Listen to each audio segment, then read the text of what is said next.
تاریخ پیدائش کے حوالے سے علم الاعداد کی روشنی میں اپنے نام کا عدد نکالنا اور اپنی تاریخ پیدائش کے حساب سے اپنا نام رکھنا، یعنی کہ اگر کوئی بچہ پیدا ہوتا ہے اور آپ یہ چاہتے ہیں کہ آپ اس کا نام علم الاعداد کی روشنی میں حروف ابجد کے حساب سے اس کی جو تاریخ پیدائش ہے اس کے مطابق رکھیں کہ اس کی تاریخ پیدائش کا جو عدد ہے وہ اس کے نام کے عدد کے ساتھ ملے، کیونکہ اس میں یہ ہوتا ہے کہ یہ ایک انسان کی پیدائش ایسی ہے کہ جو اللہ تعالیٰ کی طرف سے ہے اور اللہ تعالیٰ کے حکم سے ہے کہ انسان سب کچھ کر سکتا ہے لیکن اپنی تاریخ پیدائش کو نہیں بدل سکتا، یعنی کہ جس سال میں آپ پیدا ہوئے ہیں، جس ماہ میں آپ پیدا ہوئے ہیں، جس دن میں آپ پیدا ہوئے ہیں، جس گھنٹے میں، جس وقت آپ پیدا ہوئے ہیں، اس چیز کو آپ کبھی بھی تبدیل نہیں کر سکتے۔ اب تاریخ پیدائش کے بعد، یعنی کہ پیدائش کے بعد پھر ہمارے پاس جو آپشن آ جاتا ہے وہ آ جاتا ہے نام کا، اور پوری کائنات میں صرف ایک نام ہے جو اللہ تعالیٰ نے رکھا ہے، اس کے علاوہ جو باقی تمام نام ہیں ان کا اللہ تعالیٰ نے انسان کو اختیار دیا ہے۔ اس کے علاوہ بھی ایسا قرآن پاک میں ہے کہ حضرت یحییٰ علیہ السلام کا نام بھی اللہ تعالیٰ نے حضرت زکریا علیہ السلام کو فرمایا کہ آپ ان کا نام یحییٰ رکھنا، لم نجعل لہ من قبل سمیہ، اور ہم نے اس سے پہلے یہ نام کسی کو نہیں دیا۔ تو آقا دو جہان صلی اللہ تعالیٰ علیہ وآلہ وسلم آپ کا جو نام نامی اس میں گرامی حضرت محمد صلی اللہ علیہ وآلہ وسلم ہے، یہ نام اللہ تعالیٰ نے رکھا ہے۔ اس کے علاوہ اللہ تعالیٰ نے انسان کو یہ اختیار دیا ہے کہ ہم اپنے نام تبدیل بھی کر سکتے ہیں، اپنے بچوں کا نام بھی تبدیل کر سکتے ہیں، اور ہمارے ہاں یہ ایک خیال پایا جاتا ہے، اور یہ تقریباً ایک بات بہت عام ہو چکی ہے کہ جی اس بچے کا نام ٹھیک نہیں ہے، اس بچے کا نام بھاری ہے، اس بچے کا نام چینج کر لیں۔ مثال کے طور پر ایک بچہ پیدا ہوا ہے، اس کی طبیعت صحیح نہیں ہو رہی، بیماری ہے اس پر، تو گھر والے پریشان ہو جاتے ہیں کہ جی اس کا نام تو ٹھیک ہے، جی نام چیک کریں، اس کا نام بھارا تو نہیں ہے، یا مثال ایسی ہزاروں باتیں ہیں۔ کہ اسی طرح کہ بچہ تھوڑا سا بڑا ہوا ہے، اب بچہ شرارتی ہو گیا ہے، ضدی ہو گیا ہے، والدین کی بات نہیں مانتا، تو پھر بھی گھر والے پریشان ہیں، جی اس کو کیا مسئلہ ہے، اس کو یہ چیک کریں، اس کے نام کو دیکھیں۔ اس طرح اگر بچہ تھوڑا سا بڑا ہوا ہے، پڑھائی میں وہ اس کا دل نہیں لگتا، یا وہ تھوڑا سا کم ذہن ہے، تو پھر بھی ہمارے ہاں یہ ایک خیال پایا جاتا ہے کہ بچے کا شاید نام بھی ٹھیک نہیں ہے۔ تو اس کے بعد پھر تھوڑا بچہ بڑا ہوتا ہے، ہر انسان کی ذمہ داری ہے، جب جوان ہوتا ہے اور ہم اپنے بچوں کی شادی کرنے لگتے ہیں، تو تب بھی یہ تصور جو ہے یہ بہت زور پکڑتا ہے کہ جی آپ یہ بچے کا ستارہ نکالیں اور دیکھیں کہ آیا کہ ان کا آپس میں ستارہ ملتا ہے نہیں ملتا، یعنی کہ لڑکے کا نکالیں، لڑکی کا نکالیں، پھر ان کو آپس میں ملائیں، پھر دیکھیں کہ کیا یہ آپس میں صحیح رہیں گے نہیں رہیں گے۔ تو انشاءاللہ اس موضوع پہ ایک چھوٹی سی ویڈیو بعد میں بناؤں گا کہ جس میں صرف یہ ہوگا کہ آپ اگر کسی کی شادی کرنا چاہتے ہیں اپنے بچوں کی،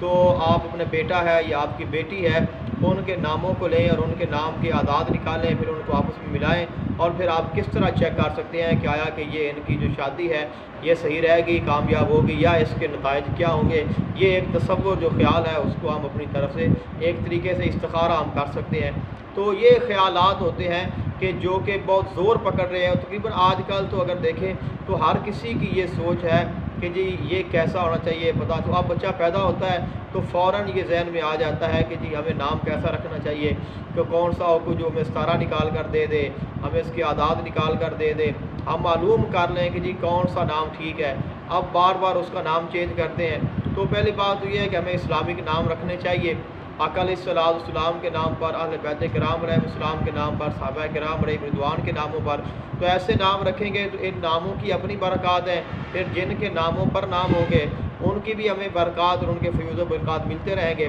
تو اس لیے کوشش تو یہی ہونی چاہیے کہ ہمارے جو نام ہیں وہ اسلامک ہوں اور فلی اسلامک ہوں۔ لیکن چونکہ ایک چیز اب بن گئی ہے کہ آپ نے تاریخ پیدائش کو دیکھنا ہے، تاریخ پیدائش کے اعتبار سے پھر آپ نے اعداد کو نکالنا ہے، تو اس کا طریقہ میں آپ کو عرض کر دیتا ہوں تاکہ آپ آسانی سے آپ کا جو بچہ پیدا ہوا ہے اس کی تاریخ پیدائش کے حوالے سے، یعنی کہ تاریخ پیدائش کے حوالے سے علم الاعداد کی روشنی میں آپ نے اپنے بچے کے ناموں کا عدد معلوم کرنا ہے، اور اس کے بعد آپ نے یہ چیک کرنا ہے کہ اس کا تاریخ پیدائش اور نام آپس میں ملتے جلتے موافقت رکھتے ہیں یا نہیں رکھتے۔ تو اس کا طریقہ کار یہ ہے کہ جس تاریخ کو آپ کا بچہ پیدا ہوا ہے اس تاریخ کو آپ نے لکھ لینا ہے۔ جیسے مثال کے طور پر کہ میری تاریخ پیدائش ہے 28/11/1989، تو اس کو آپ لکھ لیں، یعنی کہ 28/11/1989 اس کو آپ لکھ لیں، اور اس کے بعد پھر ان تمام الفاظ کو آپ علیحدہ علیحدہ لکھ لیں، کہ یعنی کہ 2+8+1+9+8+9 تو ان کو لکھ لیں، پھر ان کو آپس میں آپ جمع کر لیں۔ جو آپ کے پاس جمع حاصل ہوگا اس کو آپ دیکھیں، اگر تو وہ تعداد 1 سے لے کر 9 تک آتی ہے تو پھر ٹھیک ہے، اگر 9 سے زیادہ ہے تو پھر آپ ان کو آپس میں جمع کر لیں، یعنی کہ اگر جفت آتے ہیں تو پھر آپ ان کو آپس میں پھر جمع کر لیں۔ اس کے بعد آپ کے پاس جو بھی عدد بچے گا 1 2 3 4 5 جو بچتا ہے 1 سے لے کر 9 تک وہ آپ کا عدد ہوگا، وہ آپ کا عدد حاصل ہوگا۔ اس کو بعض لوگ اس کو لکی نمبر بھی کہتے ہیں، کہ جو تاریخ پیدائش کے حوالے سے جو ہمیں 1 سے لے کر 9 تک جو نمبر ملتا ہے اس کو لوگ لکی نمبر بھی کہہ لیتے ہیں، اور یہ آپ کا علم الاعداد کے حساب سے تاریخ پیدائش کے حساب سے آپ کا عدد بھی ہے، اور اس کے حساب سے بھی آپ کا ستارہ بھی نکل سکتا ہے، اور اس حرف اور اس عدد کے حساب سے آپ کے ستارے کے جو الفاظ جو اسم اعظم ہے، کہ اگر آپ کا کون سا عدد ہے تو آپ کو کون سا اسم اعظم پڑھنا چاہیے یہ بھی نکل جاتا ہے، اور یہ بھی میرے پاس معلومات ہیں، اور یہ بھی اس کے لیے ایک علیحدہ ویڈیو بنا دوں گا کہ جس میں آپ کے دیکھ سکیں گے کہ اگر آپ کا عدد 1 بچتا ہے تو پھر آپ کا برج کون سا ہوگا، اس کا ستارہ کون سا ہوگا، اور اس کے لیے آپ کو کون سا اسم اعظم پڑھنا ہوگا۔ اس کے بعد آپ کے پاس عدد آ گیا، اس کے بعد پھر آپ نے ایسے کرنا ہے کہ جو آپ نے نام رکھا ہے اس نام کے جتنے حروف ہیں ان حروف کو آپ نے ایک ایک کر کے علیحدہ علیحدہ آپ نے لکھ لینا ہے، اور اس کے بعد پھر آپ نے ان حروف کے جو اعداد قمری ہیں حروف ابجد کے حساب سے ان کو آپ نے لکھ لینا ہے، جو حرف ہے اس کے نیچے اس کا عدد لکھیں، پھر ان تمام کو آپس میں جمع کر لیں، جتنے عدد ہو جائیں گے 500 1000 کتنا بھی ہو جاتا ہے ان کو آپ لکھ لیں، پھر اس کے بعد ان کو جس طرح آپ نے تاریخ پیدائش کے حروف کو علیحدہ علیحدہ لکھا ہے پھر آپ ان کو الگ الگ ایک ایک حرف کر کے آپ لکھ لیں۔ اس کے بعد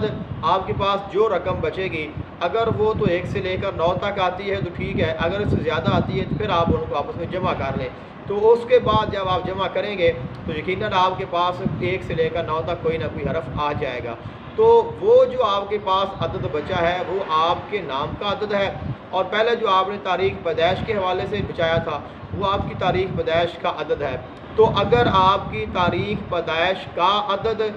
اور جو آپ نے